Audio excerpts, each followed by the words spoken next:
The shooter who murdered 6 people at a Nashville Christian school was under doctor's care for an emotional disorder. Still, Audrey Hale was able to legally purchase 7 firearms, 3 of which were used in the shootings. The attacker actually texted a friend just minutes before the deadly rampage saying, "I'm planning to die today." Charlene Aaron has the latest on this devastating tragedy.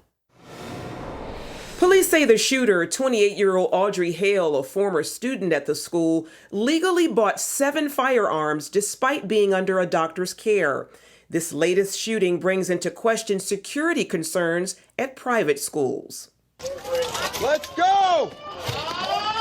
Bodycam video shows police entering the building at Covenant Christian School, racing to the gunfire to confront and take down the shooter. Officers Rex Engelbert and Michael Collazo finding and killing the shooter. Witnesses jumping in to help students and teachers fleeing as the shooting unfolded. The little boy said, "Help me get inside. Help me get inside. How can I get inside?" Actress Melissa Joan Hart also helping students escape. We helped all these tiny little kids cross the road and get their teachers over there, and we helped a mom reunite with her children. Police revealed Audrey Hale was under a doctor's care for an emotional disorder. A friend says Hale messaged her just before the shooting. The message reads, "I'm planning to die today." Hale had purchased 7 guns legally, using 3 in Monday's shooting, leading once again to heated debate of gun control. There's a moral price to pay for inaction. Dr. Larry Taylor, president of the Association of Christian Schools International, addressing the issue on CBN's Faith Nation. I don't think any one of us are immune to the inevitable violence that is just permeating our society. Meanwhile, Nashville is mourning the loss of students Evelyn Dickhouse, William Kinney, and Haley Scruggs, all 9 years old, as well as substitute teacher Cynthia Peak, school administrator Catherine Kuntz, and custodian Mike Hill. Chaplains from the Billy Graham Rapid Response Team are in Nashville to minister to families and the community. Coordinator James Kilgore describing the fear and heartbreak.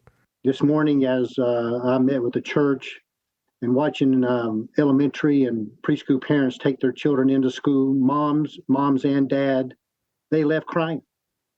Will their children be there tonight? Will they call them to come pick them up because someone has tried to hurt them?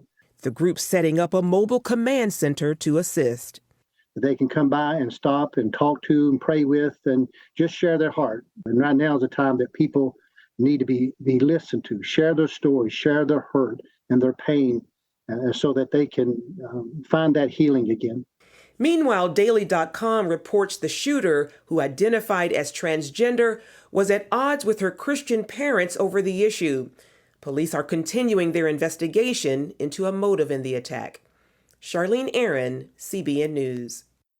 I think we need to look very hard at red flag laws.